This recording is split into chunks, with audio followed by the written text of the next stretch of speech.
Alright, well, welcome to the Church of Desolation. Just a real quick note before we get into our sermon today. First,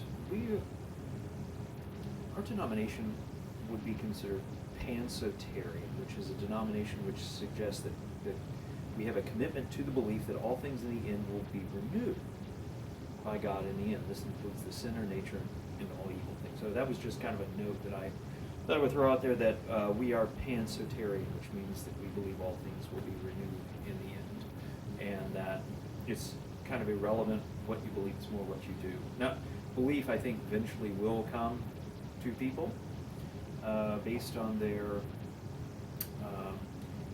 based on their actions, based on their decisions, but it's not something we have to necessarily focus on. Ultimately, we focus on actions. We don't necessarily focus on belief systems at first. I mean, belief systems are important, but they're not the be all end all. All right, I just thought I would mention that. All right, so first, today, what we're going to talk about is a really contentious issue, and that issue has to do with free will. A lot of people talk about free will. People talk about that in a philosophical sense, in a practical sense, in a religious sense, spiritual sense, whatever. And it's really important to discuss, because the question is, do we have free will? Can we make decisions in life? And that's a really good question to ask.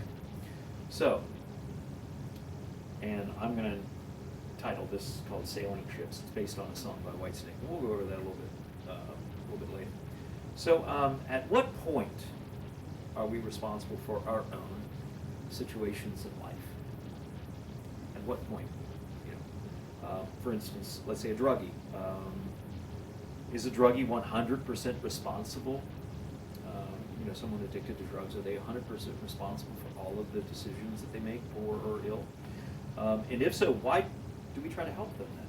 If they are 100% responsible for every decision that they make while being under the influence of a controlled substance, then why do we try to help them? If they're responsible, what help can we give them if their addiction is their choice? So that's a good question. So many remind us that the decision is initially to stick the needle in their arm. So that's one perspective, is the idea that they have a choice. It's kind of like there was a game when I was a kid called Dragon's Lair. And Dragon's Lair was a game where you didn't have complete control of the game. Like if you were running, like if I was running and there's a hill, I move my joystick a certain way, and either I go up it or I fall into it. But I can't move back and forth, and I don't have a lot of free play. I have one decision. So, in a very similar sense,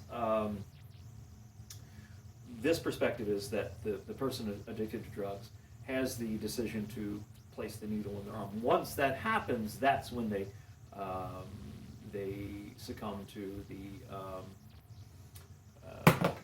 the ravages of addiction. So in that case, then we can go help them, because they are sort of enslaved. They don't have freedom anymore. So there's that perspective. If they are responsible, after the choices are made, that's when it gets a little muddy. So once the choice is made to put that needle in their arm or take the drug or whatever, then it's a little strange to sort of determine as to who's making the decisions. Is it just something, some sort of instincts from their body, from their, the nervous system that has been infected with these with these drugs, or is there this soul, or this thing or aspect of the person which is making the choice? So, and while I'm not a medical professional, I'm not suggesting that I'm a psychologist and I can adequately and in depth make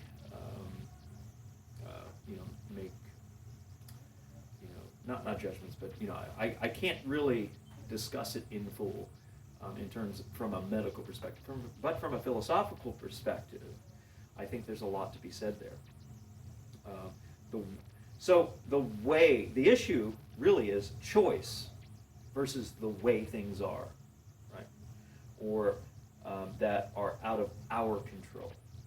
So you have, I choose to put my arm up, or there's something in my body, there's something in the way my nervous system is structured which has caused my arm to go up in the air. So on the one hand, as I've mentioned, you have this sort of extreme ultimate freedom where you can do whatever you want. You choose to do drugs, and you continually choose to do drugs, and you're a piece of shit because that's your decision. You've decided to do that continually. Then you have the other end, and this is where we'll talk a little bit more about. Then we have where actions, where everything is determined. So you have the one end where all actions are chosen. The druggie, say if you're being in poverty, if you're poor, then that was your decision. You're making poor choices continually, and as you continue to make them, you're going to be in poverty. Being in love, that's a choice as well. So on the other end, you have everything's determined. It's cause. The situation can be explained by prior events. Prior events that cause everything that point to it, that do not point to a choice. Here would be an example. Terrible at drawing, as I've told you before, and I've probably drawn these before, maybe. All right, those are dominoes, really crappy dominoes, but dominoes. All right, this is the cause of that domino falling. Right. So this falls. This one's the one that started it. All right. So from a scientific perspective, to find out what caused that to fall, you have to go back in time, and you have to see, was this the cause? So you do that by recreating the same conditions. You set up dominoes, and you push this one over, and if they all fall over just as they had in this situation, then that was the cause. And that's called determinism. So science and that's science and scientific understanding, which is fine. That's a legitimate way of understanding the world around us. A cause is identified, and that cause is objective, it's empirical, it's observable, and you can't observe a choice. Like with those dominoes, right? You don't see a person above all of it that is making decisions. It's just the dominoes. That's it. Right? So you don't have this individual, this person making a choice, this soul, this identity, this personality. You can't observe a choice, right? You can only observe the dominoes. I can only open my head, and look at my brain, and I can only see a brain. I can't see a person. I can't see an individual, right? You don't see people. You don't see choices. You just see, gray matter. You only see the dominoes. So that's it. From a scientific perspective, on that level of analysis, you're just going to see dominoes. You're just going to see brains. That's it. So from a scientific perspective, there is no choice, no freedom, only observable facts, causes, right? Facts and not saying that a human is not, or I'm sorry, a person, a person or an individual or a soul is not a fact. But when we're talking about empirical facts, facts that are observable, then we're talking about not being able to observe a person. So people are generally regard the world in an either or, right? Unfortunately. So you either have the choice, or what's that? I'm trying to think I can't remember what the philosophical logical symbol is for either or, but something like that. It's that or the dominoes, right? So either you have individuals that make choices, or you have identifiable, observable causes, right? So that's typically how people see the world. They either see it that way, where, well, all this shit that's going on, all this crap in the world that's going on, it's somebody's fault. Or it's the dominoes. Oh, it's no one's fault. There's no people making choices in the cosmos, just the way it is, and all we can do is just sort of cringe and bear it. That's it. There's not much we can do. But does it have to be that way? Why does it have to be either or? Why can't it be both? I mean, I don't know if any of you have considered this, but why can't we have both in the cosmos, in all of reality? It reminds me of this song. There's a song by the band Whitesnake, and it came out in, I think, 1990, something like a long-ass time ago. And it tells the story of a person taking a ship, and they're taking a journey. I first listened to the song right before I moved to Texas. I was in a band, and myself and our band members, we moved to Texas. And listening to the song is about an individual about to embark on a journey, and it really connected with me because I felt that where we were going was this sort of, this place that was unknown. We weren't sure what was going to happen, all of that stuff. So in a very similar manner as going on a journey in a boat in the grand, the grand expansive sea, it's very similar to that. And the lyrics mirrored my situation. So one is like a sailboat, or like they're on a sailboat. The wind pushes us, but we steer the boat. See how that works? So you got a boat, all right? This is terrible. All right? So you got this steering apparatus right there. You choose to move the boat in a certain way. However, you got this wind stuff that's going on. It's pushing as well. So you got two things going on. You got a directional wind, and you have this. Now, if you lose control of that, then you're just going to go whatever the way the wind blows, right? But if you have control of this, then obviously you have control of the boat. So you have these two things. You have the wind of the cosmos, and then you have your own individual choices, which are moving. So in this sense, you can have both. You can have freedom and determinism. And it kind of reminds me too of a story in ancient Greece. I'm sure you're all familiar with Hercules, very famous figure in Greek mythology. And in that story, as some of you may know, I don't know, many of you know, but Hercules was the product of a relationship Zeus had with an earthly woman, with a mortal. And the problem was Zeus was married. He was married to Hera. So Hera, when she found out about this affair that he had with the earthly woman, I mean, she was just unbelievably upset. She was very, very upset about it, obviously. So the result of the relationship was Hercules. Hercules was born. Well, Hera hated her, right? Because he was a product of her husband's infidelity. He hated it. So because of this, she sought revenge. But not on Zeus, on Hercules. And Hercules had nothing to do with it. He was just a product of that relationship. He didn't choose it.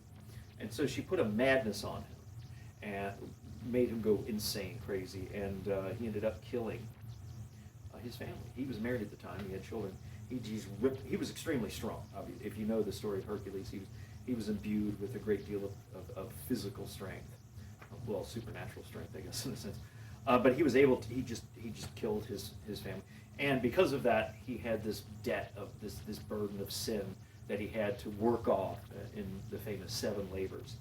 But the point was that this was very expressive of how the Greeks saw life. They saw life like this. They saw the cosmos was filled with chaos, right? And they're punished for their sins. You have the skies, and here's the earth, right? Well, all the stuff in the universe is just chaos. It's the will of the gods. The people on earth here have no control of what's going on in the heavens. But the heavens affect them, and oftentimes in a very tragic way. Sometimes a good way. Sometimes the gods bring favor on individuals and bring a lot of good stuff their way. But a lot of times it was bad stuff. So it was tragic. So in a very similar sense, I mean, that's what life's like, right? Whether you believe in the gods or you don't or whatever, you know, the point was the Greeks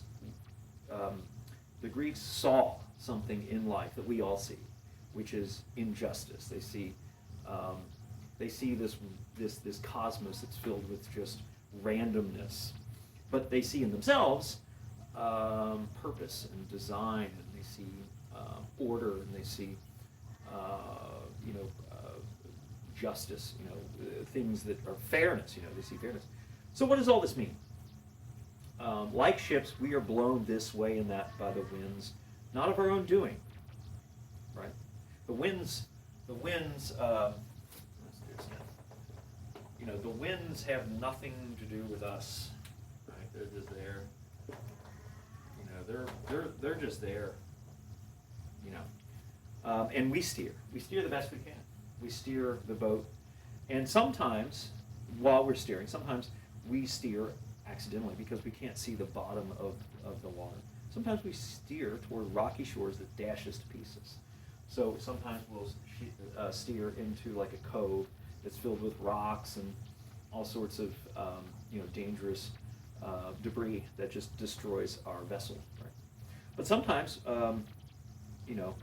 sometimes we steer into calm, deep blue lagoons of peace and calm. Sometimes it's the opposite. Sometimes we steer into really good situations, sometimes in bad. But like all flotsam and jetsam, not the band, but the stuff that floats around the sea, like all driftwood, we make it to the shores eventually. So even if we're dashed to pieces, by these storms, or whether we're held together in one piece, we're all going to make it to the shores. Right? So rest assured that we will make it to the shores dry and safe, where we can get on with being who we were meant to be. So the idea is that, in a way, it doesn't matter. We should all just sort of